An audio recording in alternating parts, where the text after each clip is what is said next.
Welcome to Texas. Bootprints.tv is in the Lone Star State, and we're heading south from the Alamo down to the southernmost parts of deserts and cactus and ocean fronts, freshwater fishing and saltwater fishing, javelina hunting, and more.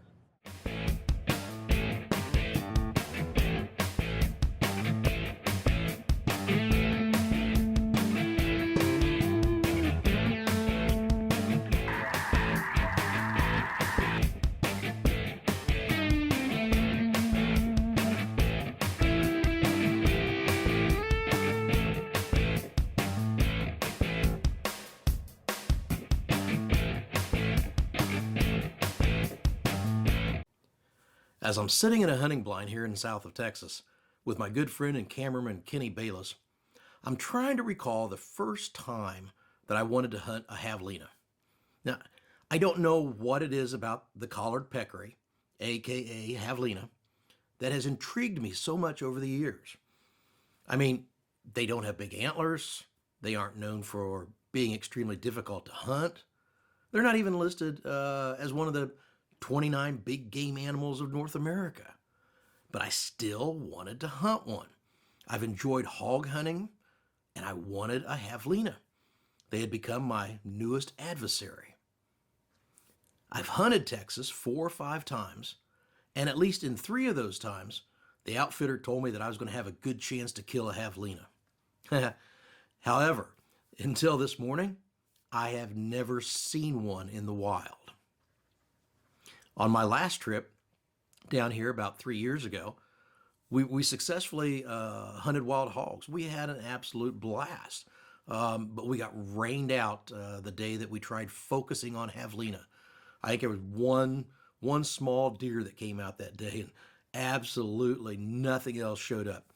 We missed seeing the javelina altogether, once again. So when my outfitter called earlier this year, and he said he had a new property that was loaded with javelina and that they were eating all the corn he was putting out for deer and wild hogs, I went ahead and booked a mid-year hunt in July to try once again for my nemesis. The first javelina appeared right after first light, and it was exciting. But it was just a little too dark for the video camera, and I decided to go ahead and wait a little bit to let the natural lighting get a little bit better. And of course, they disappeared into the cactus, and I was afraid that they would never be seen again.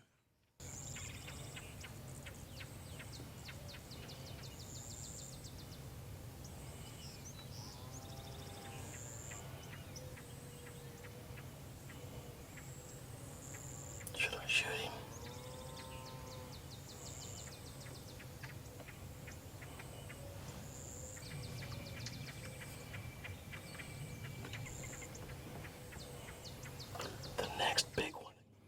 Fortunately, about half an hour later, an even larger group returned to the cornfield.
Did you kill 2 of them? Oh, it's a baby one, doesn't know what to do. Oh,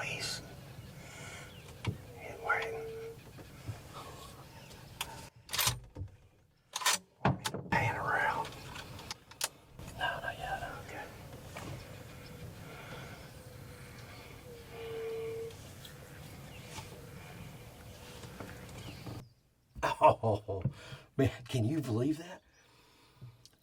I got my first javelina down. You know, I guess I better not talk too loud because they might still be around. The guide told us, he said, they know to come into these feeders because that's their one chance of the day to find some food other than what they normally eat, like prickly pear cactus. So I'm going to switch off here with Kenny, and I'll run camera for a while and see if he gets to take one. If we're lucky, they'll come back in. Man, look at the size of that thing. That's sweet. Today's hunt is in the south of Texas. I mean, we're about 10 miles north of the border with Mexico. And we've been hearing a lot about this particular border and the border wall in the news this year. So, while we're in the neighborhood, Kenny and I decided that we ought to go take a look at a section of the border wall that's already complete and is already protecting this part of Texas and serving its intended purpose. Welcome to the border with Mexico. The United States-Mexican border already has large segments of walls in place. It's all over the media about building a border wall. It's not anything new. Sections of the wall already exist. We're outside of McAllen, Texas, almost to the border. This wall is actually a little bit north of the physical border, but it is the deterrent that's in place. I've traveled to a lot of places around the world while hunting, fishing, backpacking, and filming adventures. But believe it or not, I've never been to Mexico. So, I decided to take the opportunity to add Mexico to my life list of visited countries and walk across the border into a town called Nuevo Progreso, a little town right on the other side of the U.S.-Mexican border. Now, a quick check of the U.S. travel advisories, however, indicates that this was not a recommended side trip that we should have been taking. It turns out that this was a high-risk area that was very high in cartel activity. Fortunately for us, our outfitter was very familiar with the area, and he had recommended this particular border crossing, and we stayed within about 3-4 blocks of the border crossing, where there were lots of people. And you know what? We found a very pleasant and bustling little community loaded with gift shops, pharmacies, and an incredible number of dentists. Inexpensive dental work was all over the place, but we were just there for the local gifts. Okay, let's get back to the first morning of the hunt. Cameraman Kenny has the rifle and is our shooter right now. And amazingly, a lone javelina has found his way into our shooting lane. Now, we just shot a javelina just a little while ago, but he's already out here and eating on some corn. Despite the already dead javelina under the feeder, this newcomer, he's really focused on grabbing a bite to eat before anyone else finds the corn. I'm just going to look at him, okay?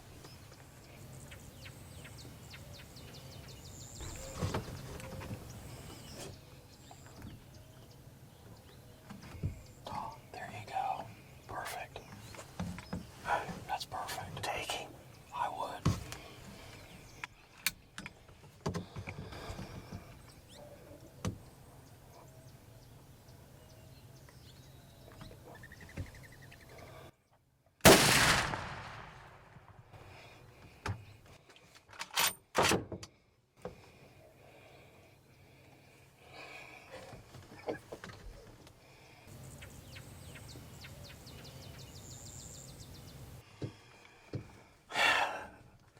That's why I hunt with a Henry.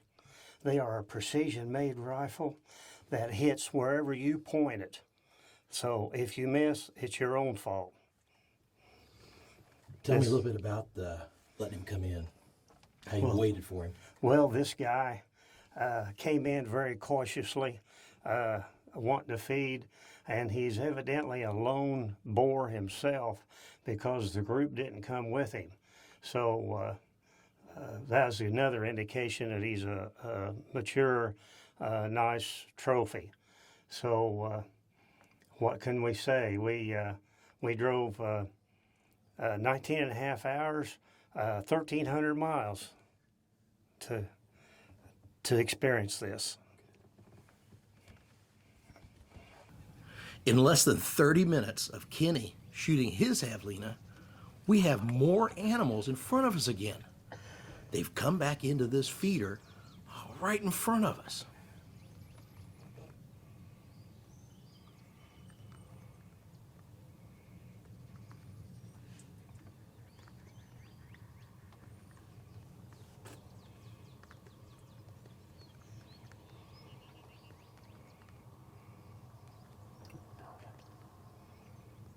Just looking. Kenny's to my right about 3 feet, and he can see the animals approaching from the left better than I can. I've got this crazy branch blocking my view, so I'm listening to him kind of gauge the animals coming in, and I've got to kind of wait and determine which animals are mature and pick the best shot.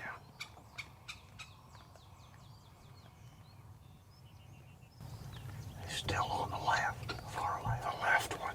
I can't see. That's on the backside.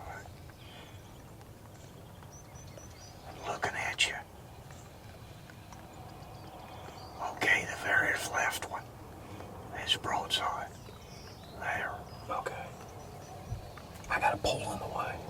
Okay.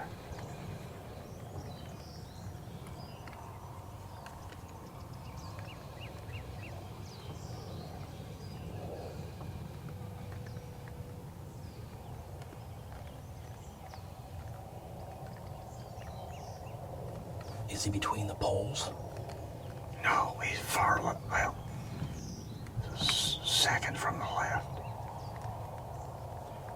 His nose is at the leg. Okay. It's the left one. Well, the problem's obvious. They are grouped together so tightly that I just can't get a clean shot on any of them for fear of hitting another one behind it. That right one's not bad either. I know. I believe I'd pick one out. They're gonna eat up all that corn. Yeah. Then they'll be gone.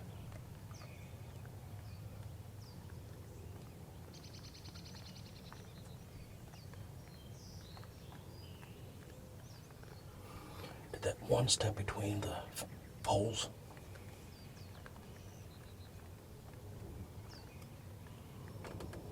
I think the one on the right's the same size.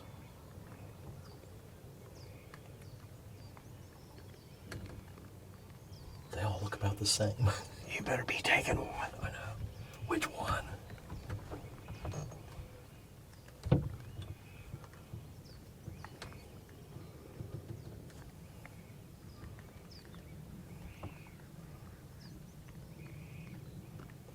I want the one on the left. Okay, you can't get a shot on him. He's perfect broadside. Yeah, I can see his head. Oh. That limb's in the way. Okay. He's stepping in.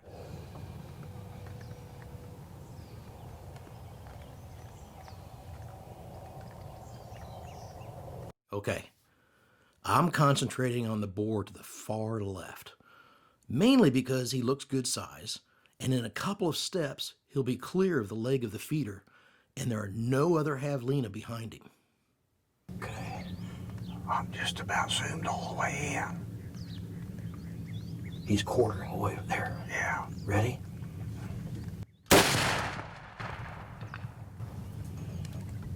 Wow. Dropped him right in his teeth, didn't hesitate. Wow.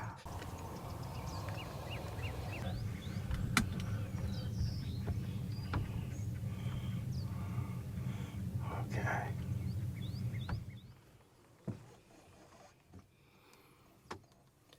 You know, there's times when a hunt comes together, and this one has just been spectacular. We came down to South Texas about 3 years ago, hoping to see some javelina. We shot several nice wild hogs, but never did see any javelina. So we're hunting a new ranch, and this thing has just been spectacular. The feeder went off at daybreak 65 minutes ago. So in the first hour of shooting light, we've put 3 javelina down. I mean, that's just an amazing feat for something that I've been pursuing for several years and trying to get a javelina tagged. So, I give a lot of credit to my Henry 308 rifle. It just done a spectacular job for us today. The property has been wonderful, and there's javelina still running around out by the feeder. This place is really loaded with them, and I think that's just spectacular. So, our outfitter, he knew what we were after, and he knew where to put us. So that's what makes a hunt, is having a guy that really knows his area, knows the animals, and he just had it all set up for us, and this has been really nice.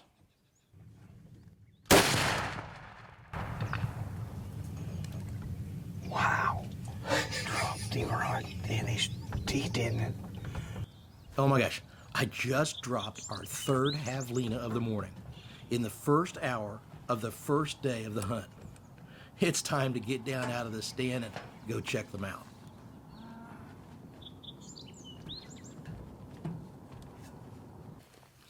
Yeah, 3 hogs, 3 shots down. Although I think mine is the biggest one. We'll see when we get up there. I don't know, but I'll tell you what, that's quite a hunt. Yes, it is. Woo-wee! Wow. Oh, Kenny, look at these Wow. things. Look at these things. Whoa. Oh, can you smell them? Yeah. Boy, they do have a smell. Ooh. Look at the tusk on this one. They've all got big Yeah. tusks. Yeah. They're Wow. really nice. Nice boars. The hunt we had here today is very similar to a wild boar hunt, where you're hunting over a feeder and pulling animals in out of the scrub brush into a sendero where you can actually see them and get a shot on them. Now, the javelina that we were after on this hunt is a pig-like animal, but it's not a pig. It's in the peccary family. Some people think that they're rodents. Some people think that they're in the pig family, but they are in their own family of mammals called peccary. This is the collared peccary. And if you look, they have a collar of white that comes up around the neck, almost creates a collar going all the way around the head. There's 3 different species of peccary, all found down in South America. The collared peccary is the only one we have up here in the continental United States. And it comes up into Texas, Arizona, New Mexico, and provides yet another interesting and fun hunting opportunity. Unlike a wild hog that has big curved tusks, a peccary, if you can see, has long, sharp, very sharp tusks, but they're long and straight. And so it's very different than a wild hog, but boy, they can mess you up. They have a bad temper, and they travel in small packs, small herds.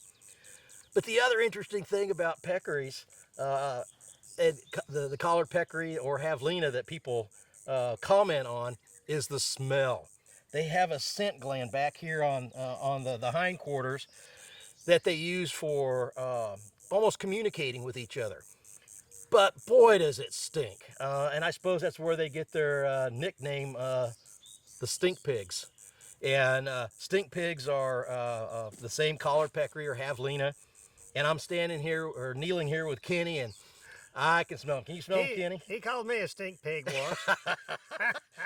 Now we know where it came from. Yeah. You know, their hooves and their feet are very small. The animals, a mature one, you're only talking 40, 45 pounds. But once again, it's just the opportunity to get out into the brush and the wilds and find an animal. And it amazes me that something like this that thrives off of eating a prickly pear cactus can truly survive out here. There's so many thorns and bushes and dry grass, but they do very well in this environment. But they do like corn, and that was their weakness today. We've got a good time, and I think we ought to bring our guide in here and thank him for that. Yes, our outfitter has done 100% of what he said he would do for us. Yep. Everything. You just can't say enough good. Good things about him. He's Okay. done a fantastic job. Standing with us today, we've got Kenny, we've got Arnold LeCount, who's our outfitter. George, help me out with your name again. Alanese. George Alanese, the property owner's brother, brought us out today and made sure we were in the right blind in the right place. But a lot of the thank you goes to Arnold.